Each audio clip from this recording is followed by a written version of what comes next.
सिंहासन छोड़कर दौड़ते हैं कि मित्र सुदामा आया, ऐसे भगवान। इसलिए मेरी मां, भगवान के सिवा आपका कोई नहीं है, कोई हितैषी नहीं है।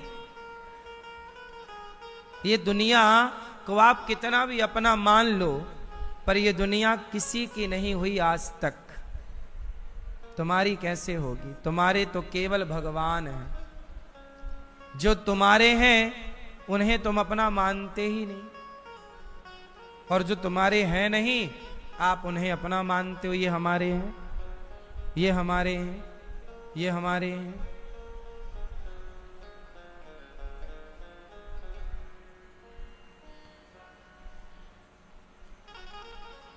कृपा कितनी करते हैं शरणागतों पे, हाँ शरणागतों पे, शरणागतों पे कितनी कृपा करते हैं, कौन बताएगा?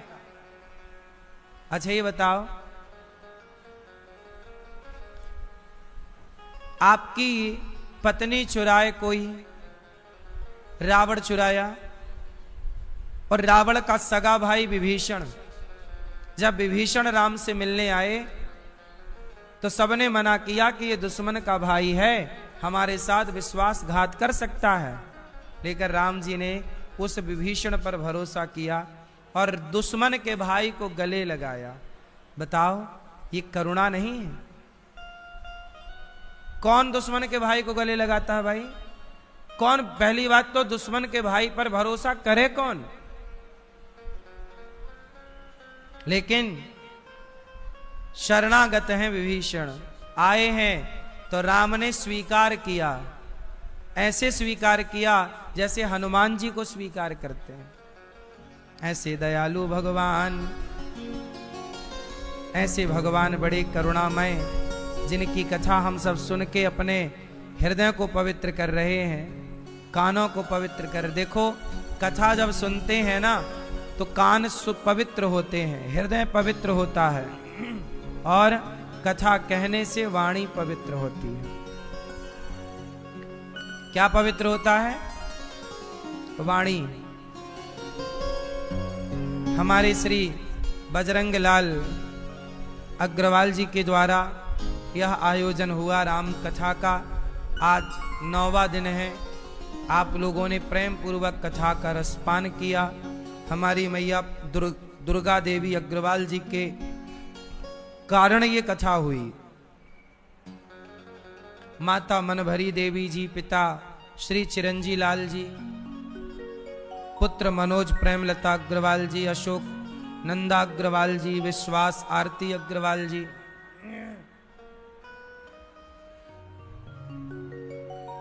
ये पूरा अग्रवाल परिवार फतेहपुरा गुजरात से आप सब आए हैं, और आप लोगों ने प्रेम पूर्वक कथा की गंगा में डुबकी लगाई। कथा हम सबके जीवन को परिवर्तित करती है, कथा हम सबके जीवन को बदलती है। इसलिए आप लोग कथा जरूर सुना करिए। कथा सुनते सुनते सुनते सुनते एक ना एक दिन हमारा मन पवित्र जरूर होगा। कथा क्या करती है? हृदय को साफ कर। जितनी बार कथा सुनोगे उतना ही हृदय साफ होगा। अब समस्या ये है कि हमारा मन बड़ा गंदा है, इतना गंदा है कि हम एक दिन की कथा से साफ कर नहीं सकते। कपड़ा ही गंदा हो जाए तो कोई एक बार के साबुन लगाने से थोड़ी साफ हो जाता है, दाग लग जाए बार बार लगाना पड़ता है। ऐसे ही मन में बार बार जब कथा सुनोगे तो कथा सुनते सुनते धीरे धीरे आपका मन शुद्ध होता चलेगा। अच्छा आप लोग बताओ, कथा सुनने से मन साफ होता है कि गंदा होता है? बात सही है कि गलत है? जितनी कथा सुनेंगे उतना मन साफ होगा। मन गंदा कहाँ होता है? जितना कुसंग करेंगे, गलत काम करेंगे, मन गंदा होता जाएगा। कथा सुनेंगे मन साफ होता चला जाए। इतना साफ हो जाता है आपका मन कि भगवान की कथा सुनते सुनते आप लोगों की आंखों से आंसू आने लग जाते हैं। आंसू कब आते हैं? जब मन अपने को साफ करना चाहता है, तो मन नेत्रों के जल से ही अपने आप को साफ करना स्टार्ट कर देता है। इसलिए भगवान का भक्त रोता है भगवान की याद में, क्योंकि वही एक रास्ता है मन को साफ करने का। ये नेत्र का जल क्या कर रहा है? मन को शुद्ध कर रहा है। इसलिए शबरी रोया करती, शबरी इंतजार, शबरी निहार रास्ता, आएंगे राम जी, मेरा भी धन्य जीवन बनाएंगे राम जी। सबरी निहार रास्ता, आएंगे राम जी। शबरी निहार रास्ता, आएंगे राम जी, मेरा भी धन्य जीवन बनाएंगे राम जी। आँखों से रोज अपने राहें निहारती, आँखों से रोज अपने राहें निहारती, कांटे लगे न कोई कोमल है राम जी, कांटे लगे न कोई कोमल है राम जी। शबरी निहार रास्ता, आएंगे राम जी। कलियों में बेर बागों से, डलिया में बेर बागों से चुन चुन के ला रही, खट्टे हो या मीठे हो खाएंगे राम जी। शबरी निहार रास्ता, आएंगे राम जी। कौआ आता डाल पर बैठता, कांव कांव करता, तो शबरी पूछती, बोल बोल बोल कागा, राम कब आएंगे। देखो जरा, शबरी को केवल इंतजार है तो राम का, केवल देखो शबरी बूढ़ी है, हर बूढ़े को सुनना चाहिए। आपके बुढ़ापे में आपको किसी और का भरोसा, किसी और का इंतजार नहीं करना चाहिए। किसका? केवल प्रभु का इंतजार। एक उम्र हो गई, अब तो हम मरने वाले हैं, अब तो इंतजार कर लें। बोले बोले बोले कागा, राम कब आएंगे। राम जी आएंगे, हम जंगल को जाएंगे, जंगल से मीठे मीठे बेर लेके आएंगे, और बेरों का भोग अपने राम को लगाएंगे, बेरों का भोग अपने राम को लगाएंगे।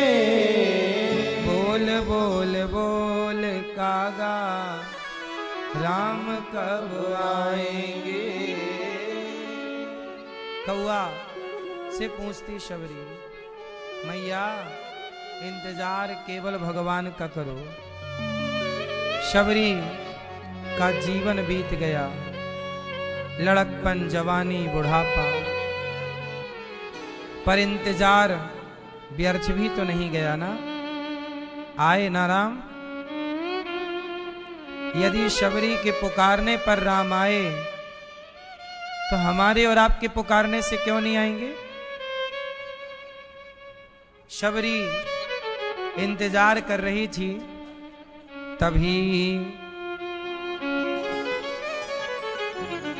तभी राम जी आए और शबरी देखी राम ग्रह आए, मुनि के बचन समुझी जिय भाए। सरसिज लोचन बाहु विशाला, जटा मुकुट सिर उर वनमाला। श्याम गौर सुंदर दो भाई, सबरी परी चरण लपटाई। सबरी ने देखा कि राम आए, पूछा कौन है? माता मैं राम हूं। अच्छा, राम आ गए, चरणों में लिपट गई, गिर गई चरणों में शबरी। शबरी राम को प्रणाम कर रही है। आज जीवन सफल हो गया। देखो, सारे जिंदगी की तपस्या कब सफल हो ये हम और आप नहीं जानते, पर सफल होगी जरूर ये जानते हैं। बिठाया शबरी ने, राम को कंद मूल फल खिलाया। राम जी खा रहे हैं। प्रसंग आता है कि शबरी ने बेर खवाए, पर बेर भी खाकर देखती है कि खट्टे तो नहीं है, और जूठे बेर खवाती है, और राम जूठे बेर खाते हैं। भाव का भूखा हूं मैं, भाव ही एक सार है। भाव से भजले मुझे, तो भव से बेड़ा पार है।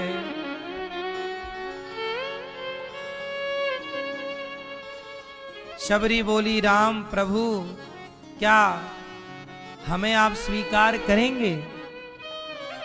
हम तो देखो, ना तो हमारी जाति अच्छी है, ना हमारा कुल अच्छा है, ना हमारा स्वरूप अच्छा है, हमारे में कोई गुण नहीं, ना ज्ञान है, ना भक्ति है, कुछ नहीं है।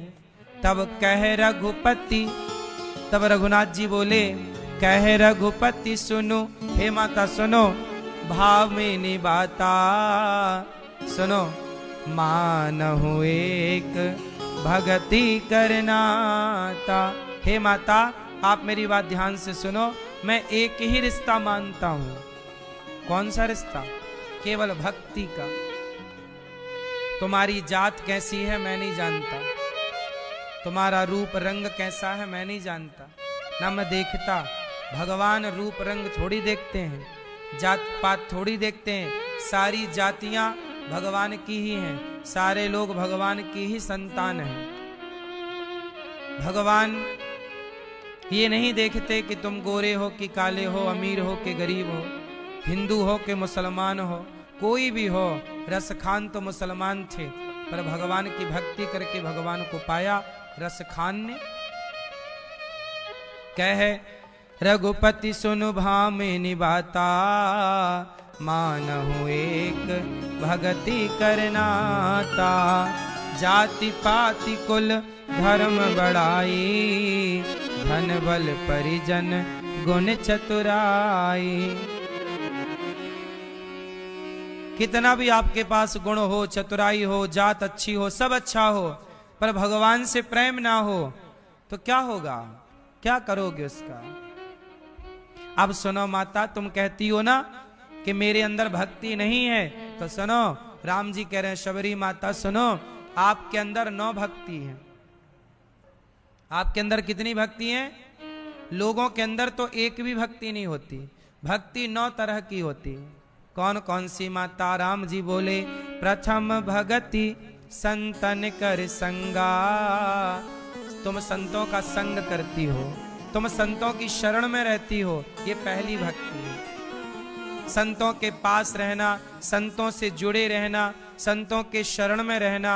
संतों से जुड़े रहोगे तो सुखी रहोगे। संतों के ज्ञान से आपकी भक्ति बढ़ती चली जाएगी।